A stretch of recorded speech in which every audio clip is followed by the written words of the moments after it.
ముందుగా తెలంగాణ రాష్ట్ర ప్రజానికానికి సద్దుల బతుకమ్మ అలాగే రాబోయేటటువంటి అమ్మవారి నవరాత్రులు శుభాకాంక్షలు తెలియజేస్తూ ఈరోజు ఎంగిలిపూల బతుకమ్మ మన తెలంగాణ రాష్ట్రం ప్రతిష్టాత్మకంగా నిర్వహిస్తున్నటువంటిది ఈసారి పెద్ద ఎత్తున మన గుళ్ళో 1000 స్తంభాల దేవాలయంలో ప్రారంభంగానున్నది. ముందుగా పొద్దున స్వామివారికి అభిషేకం, తర్వాత పెద్దలకు బియ్యం ఇచ్చుకున్న తర్వాత సాయంత్రం 5:30 గంటలకు జ్యోతి ప్రజ్వలన చేసి ఉత్సవాలు ప్రారంభించడం జరుగుతుంది. ప్రతిసారి జరుగుతుంది, కానీ ఈసారి ఏంటంటే ముఖ్యంగా దేవాలయము ఆచారానికి రెండు ముడిగట్టి ప్రాచీనమైనటువంటి దేవాలయం యొక్క సంపద అందరికీ తెలియాలనే విషయంగా 5 మంత్రులతోని సాయంత్రం అట్టహాసంగా ఇక్కడ ఉత్సవాలు ప్రారంభించడం జరుగుతుంది.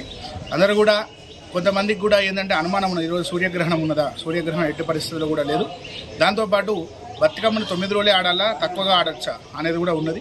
అట్లా ఆచార ప్రకారానికి శాస్త్రానికి ఎక్కువ సంబంధం లేదు. దుర్గాష్టమి రోజే సద్దులు చేసుకోవాలని ఎక్కడ కూడా లేదు.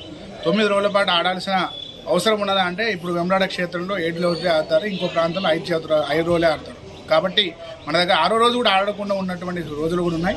కాబట్టి సద్దుల బతుకమ్మ 29వ తారీఖు చేసుకోవాలని మీ అందరు కూడా తెలియజేస్తూ, మన 1000 స్తంభాల దేవాలయంలో సాయంత్రం అందరూ కూడా తరలిరండి.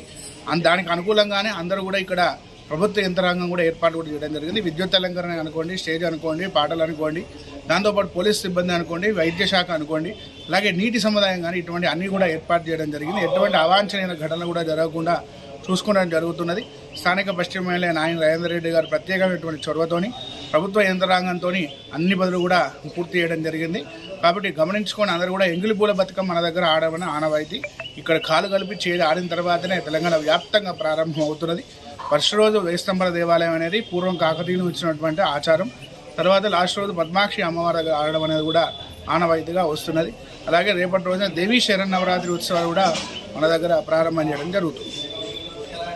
నా పేరు గంగు మణికంఠ శర్మావధాని. నేను 1000 స్తంభాల దేవాలయంలో వేద పారాయణం చేస్తాను.